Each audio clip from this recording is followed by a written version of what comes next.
Olá, eu sou a professora Maristela, presidente do CIPREMES, o Sindicato dos Profissionais da Educação da Rede Municipal de Ensino de Sidrolândia. Hoje pela manhã saiu a entrevista do advogado do Previlândia falando sobre a reforma da Previdência do Previlândia. Nós divergimos de alguns pontos e dentre os pontos que nós divergimos, há uma inconsistência na informação dita na entrevista em que o Previlândia está aberto para as conversações. Digo isto porque, em resposta ao ofício encaminhado pelo Previlândia, a presidente do Instituto, no ofício número 227/2020, de 20 de julho de 2020, a presidente do Instituto, juntamente com o diretor secretário de benefícios, deu retorno a este sindicato, ao CIPREMES, que não será possível a reunião que nós requeremos. Por outro lado, o Poder Executivo, a Prefeitura, não nos deu retorno da reunião que nós requeremos. Nós oficiamos ofício solicitando uma reunião para tratar do assunto, que é os requisitos impostos pelo Previlândia para a nossa aposentadoria. Nós protocolamos este ofício no mesmo dia, tanto para o Previlândia quanto para o Poder Executivo. Nós solicitamos diretamente ao procurador da Prefeitura. A Prefeitura não nos deu retorno e o Previlândia, neste ofício, nos deu o retorno que esta conversa não será possível. E juntamente com este ofício, o Previlândia nos encaminhou já o anteprojeto da lei complementar. No que diz respeito ao prazo que o Previlândia teria até 31 de julho para encaminhar para o município a proposta de lei, pois bem, quando veio o decreto presidencial número 173, o decreto ele proíbe todo e qualquer corte. Inclusive, este projeto de lei do Previlândia, ele tem, de acordo com o decreto presidencial número 73, ele se estendeu de julho para 31 de dezembro para o Poder Executivo encaminhar para o Legislativo, podendo até que ele se estenda um pouco mais. Tudo depende deste período de pandemia que estamos vivendo. Diante desta nova informação, desta dificuldade de conversarmos, de tentarmos conversar com o Previlândia a princípio e ao Poder Executivo, nós consideramos, estivemos em reunião com a FETEMES e nós consideramos que diante desta impossibilidade de estarmos conversando com o Previlândia para tentar alterar o anteprojeto de lei, e não sendo possível até o momento conversar com o Poder Executivo para tentarmos melhorar o projeto de lei que futuramente será encaminhado para o Legislativo, e diante da inconsistência de alguns dados apresentados no cálculo atuarial, nós CIPREMES e FETEMES, consideramos que há a necessidade de uma audiência pública presencial. Como nesse período de pandemia não é possível ter aglomerações, então nós encamparemos uma luta para que este projeto de lei ele não vá para o Legislativo antes de uma audiência pública presencial. Em relação às discussões em torno do Previlândia, o CIPREMES está aberto para discutirmos o anteprojeto e para melhorar todos os requisitos impostos. Quero aqui ressaltar a vocês que quem está buscando essa conversa com o Previlândia, desde o momento que pegamos o anteprojeto da lei orgânica, é o Cipremes. Desde então, o Cipremes vem pedindo uma reunião para o Previlândia e o Previlândia nos negou esta reunião por ofício. Esta reunião nos foi negada. Então, até agora, o Previlândia não abriu para o Cipremes discutir e tentar melhorar os requisitos que eles estão impondo ao servidor público. Porém, contudo, quero também aqui ressaltar que o Executivo tem a prerrogativa de fazer alterações nesses anteprojetos. E nós, Sindicato Cipremes, queremos uma reunião com o Executivo para melhorar este anteprojeto de lei. E nós, Cipremes, diante do cálculo atuarial que nos foi apresentado pelo Previlândia e diante destes dois anteprojetos de lei, nós queremos que o Executivo não encaminhe o projeto de lei antes que haja uma audiência pública presencial. Como neste período de pandemia estamos impossibilitados de uma audiência pública presencial, pedimos que o Executivo aguarde para podermos fazer essa audiência pública presencial, porque o Executivo agora ele tem o prazo até 31 de dezembro, após o decreto 173. Quando nós recebemos o anteprojeto de lei do Previlândia, nós destacamos alguns assuntos. Primeiro, na reunião do dia 29 de junho, verbalmente nos foi dito que o Previlândia estava indo muito bem. Depois, quando eu solicitei o cálculo atuarial, me foi encaminhado os 5 últimos cálculos atuariais do Previlândia e eu fiquei surpresa com a então apresentação do déficit atuarial. O cálculo atuarial do Previlândia ele é feito por um atuário de Curitiba. Eu não me recordo o nome do atuário, mas enfim. O que nós precisamos analisar no cálculo atuarial para depois discutir o déficit atuarial apresentado? Primeiro ponto e mais importante. Se a aposentadoria ela está sendo prevista para iniciar a aplicação, que possivelmente isso vá para o ano que vem, não podemos dizer o embasamento em cima do cálculo atuarial de 2019. Então, nós temos que ter, para o Previlândia, fazer o anteprojeto da lei orgânica e o anteprojeto da lei complementar, o Previlândia deveria ter apresentado um cálculo atuarial recente, de 2020. Este cálculo atuarial, ele é feito anualmente, mas em casos específicos para mudança de lei, ele pode ser feito novamente com os dados específicos. Segundo ponto que temos que questionar no cálculo atuarial. No cálculo atuarial que foi apresentado de 2019, houve outros efetivos que entraram na folha, porque o município chamou concursados após 2019 e esses concursados não entraram na somatória.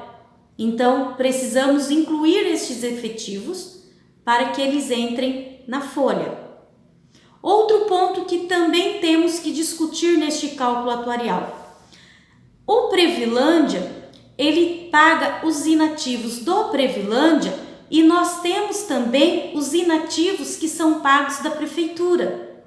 Antes da criação do Previlândia, foram incluídos os inativos da Prefeitura. Esses inativos da Prefeitura, eles não saem da verba do Previlândia, não são despesas do Previlândia. O Previlândia é apenas uma ponte entre Prefeitura e o inativo, mas o recurso sai todo da Prefeitura. No cálculo atuarial apresentado, não foi possível destacar se esses aposentados inativos da prefeitura foram dados baixas para se fazer o cálculo, para se apresentar o déficit atuarial. Nós não temos essa informação, isso é necessário. E ele não pode ser incluído para se calcular o déficit atuarial. Outro ponto que nós temos que discutir para ter mais consistência no cálculo atuarial é em relação aos dados apresentados das fichas cadastrais dos inativos e dos servidores ativos. De onde é que o Previlândia tirou o número dos futuros aposentados? Porque no cálculo atuarial tem que fazer uma expectativa de futuros aposentados. Queremos saber, o Previlândia, ele tem feito os dados cadastrais anualmente? Eu sou servidora pública municipal. Há muitos anos que eu não preencho a ficha cadastral para o Previlândia. Eu nem me recordo qual foi o último ano que eu preenchi. Então, para o Previlândia ter essa expectativa em mãos com dados concretos, ele tem que apresentar os dados cadastrais concretos. O servidor público ele tem que fazer um recadastramento para o Previlândia, saber quantos futuros aposentados daqui 5 anos, para o ano que vem, quantos aposentados para daqui 10 anos. Então, tudo isso nós precisamos ter para ter certeza do déficit atuarial que foi apresentado. Outro ponto apresentado para o déficit atuarial: quais são os inativos do Previlândia? Na relação nominal, quais são aqueles aposentados inativos? Isso não tem no cálculo atuarial, ele não é obrigatório, mas dá uma consistência maior. Tem municípios que no cálculo atuarial eles colocam a relação nominal dos inativos e dos futuros inativos. Não é obrigatório, mas daria uma consistência melhor e mais transparente para termos certeza desse déficit atuarial apresentado. Um outro ponto que temos que apresentar, que temos que saber: no Previlândia, ele tem uma meta atuarial a ser cumprida. Nos anos de 2015 até 2018, no cálculo atuarial, nós conseguimos ver a meta a ser atingida e qual foi a rentabilidade do ano. No ano de 2019, nós não conseguimos visualizar qual é a meta para o ano de 2019. A rentabilidade ela é muito importante, porque o Previlândia ele tem uma meta para atingir e ele tem que alcançar essa meta. Se no ano não alcançou, ele tem que rever a sua carteira de investimentos para daí traçar novas metas. Se a meta não está atingindo, ele tem que ir na carteira de rendimentos e ver qual é a carteira de rendimentos que está dando prejuízo para ele e para reformular essa carteira de rendimentos.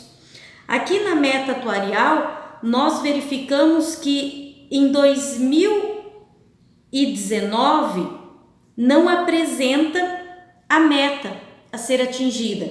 E no ano de 2020, no portal da transparência no site do Previlândia, lá está que a meta atuarial é 4,09% e até o mês de abril ela está atingindo 1,97%. Então, isso é muito importante. Na média geral dos servidores aposentados e pensionistas, a média geral dos servidores aposentados e pensionistas do ano de 2019 foram 277, com o salário, com a média salarial de R$ 2.444,24. Mas e para o ano de 2020? Para aumentar a alíquota, se embasou em qual aumento? Por isso é importante a meta atuarial do ano de 2020. E no Previlândia também, além do Conselho Curador e do Conselho Fiscal, é obrigatoriamente existir o Comitê de Investimentos. Este Comitê de Investimentos, ele é o responsável pela fiscalização dos dados consistentes nesta meta atuarial. Resta aqui a pergunta: quem são os membros do Comitê de Investimentos? Então, o Comitê de Investimentos, ele tem que fazer parte desta nossa discussão. Isso é muito importante. Temos também aqui algumas observações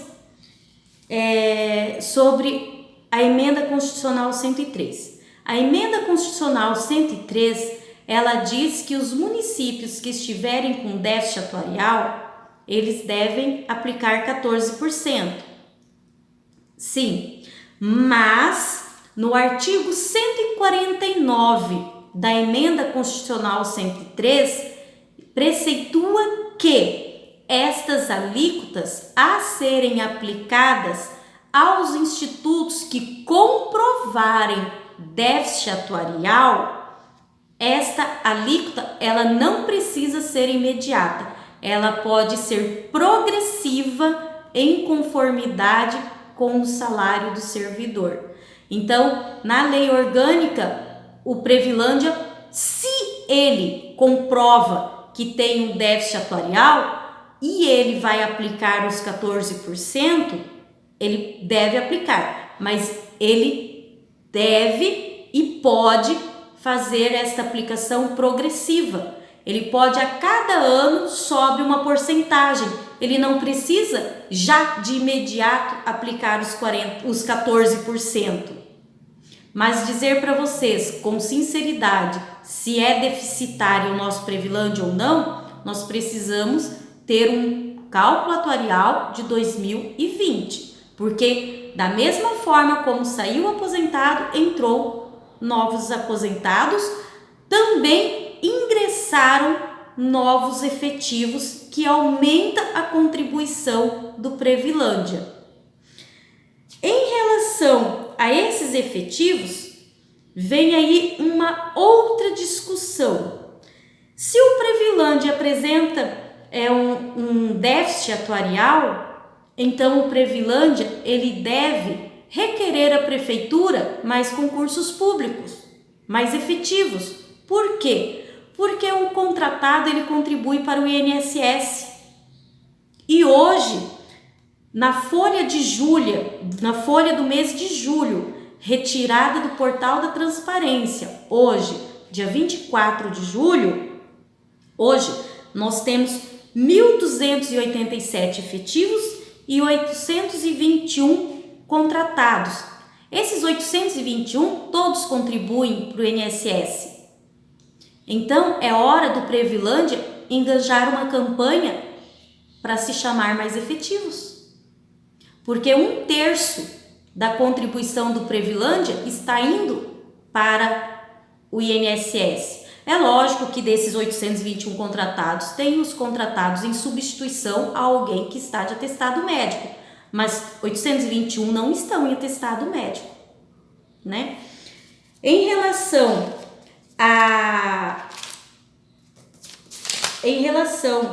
ao ano, no cálculo atuarial, tem uma projeção do ano em que vai ficar no vermelho. De acordo com a projeção de 2019 do Previlândia, o nosso instituto ele vai ficar negativo a partir do ano de 2036. Isso com o cálculo atuarial de 2019. Então, se o nosso instituto ele vai ficar negativo a partir de 2036 e ele ainda não inseriu os novos efetivados para fazer o cálculo e não retirou os que já saíram, então o nosso instituto ele deve também fazer planejamentos para que vá recaindo esse déficit atuarial que ele fez. Então ele tem que ir da mesma forma como ele pretende aumentar a alíquota, ele também deve trabalhar em cima para que se aumente a receita. Esta receita, eu não sei se os parcelamentos que ele faz para a prefeitura é vantajoso, não sei.